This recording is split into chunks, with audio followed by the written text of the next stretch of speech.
Tell us what the emotions are like right now. It's fun, a little hard-winded. I like to go out there and put on a show, so I had a lot of fun up there.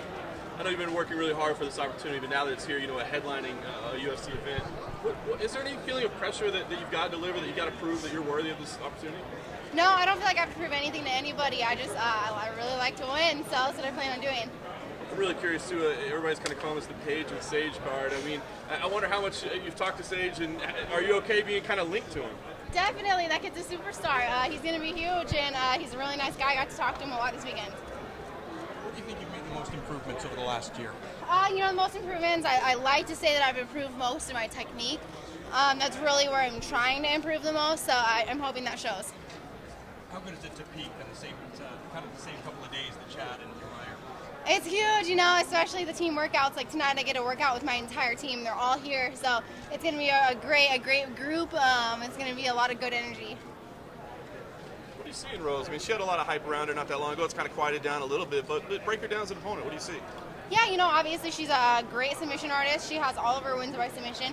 She has a good stand-up game, so I definitely am not going to be not going to take her easy in any area of the fight. So I'm excited to get out there and beat her.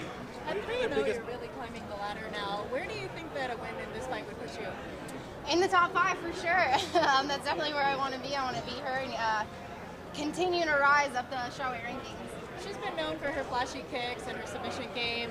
What do you see adversity-wise? How do you prepare for those? I prepare for those in my training camp. Especially I had some of my training partners try to implement those when we spar and things like that. But it's not something you can 100% prepare for. But I know I'm ready, and whatever she throws at me, I'm going to be able to take it just fine. What is your biggest advantage about Rose? My aggressiveness. I'm an aggressive fighter, and people know that I'm able to go the distance and go 2 more rounds after. So I definitely think that's my biggest attribute. Have you been training a lot of defense for like explosive certain submission attempts? No, for me, I'm just getting ready for wherever the fight goes. I have to be comfortable standing and I have to be comfortable on the ground. I'm just being aggressive, but you don't want to be too aggressive. Well, where's the balance? It's just fighting smart.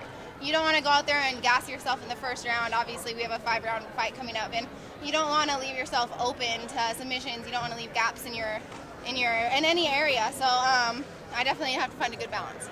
So I asked Sage this question. I'm going to ask you as well, because it's a similar situation. You've been cast into the spotlight, and you're kind of like a fighter that everyone wants to beat in your division. How do you feel about having this target on your back? It feels great, Even though there's a champion in the division, everybody wants to fight me. So I think it's awesome, and I'm going to go out there. I'm going to continue to get fights, and I'm going to continue to win.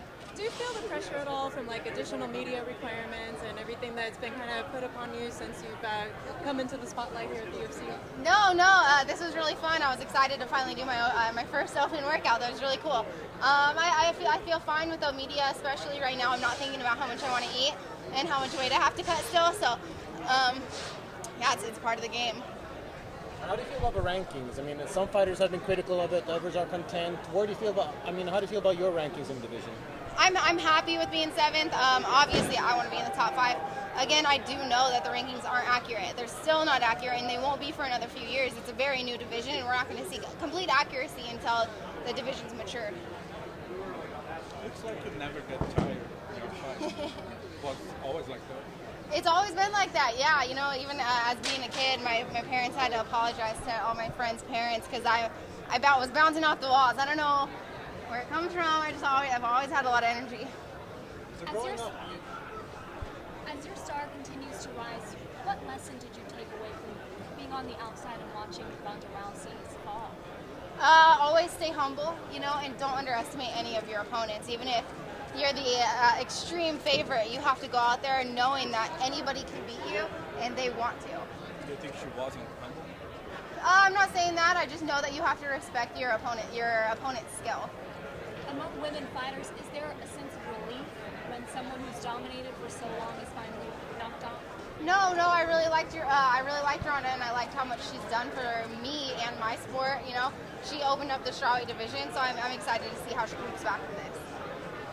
Growing up, you did quite a bit of dancing, ballet and hip hop. Is there anything about that, do you feel that you can use still today, like maybe just flexibility or movement or how you move on your feet? Yeah, definitely flexibility. That's huge. Strength, endurance. I have a lot of endurance because of dance and flexibility. Are you starting to feel the pressure of being the headliner and kind of the weight that carries? No, not really. You know, this was really fun, and I'm excited to get out there and just win another fight. Thanks, guys. Thank you.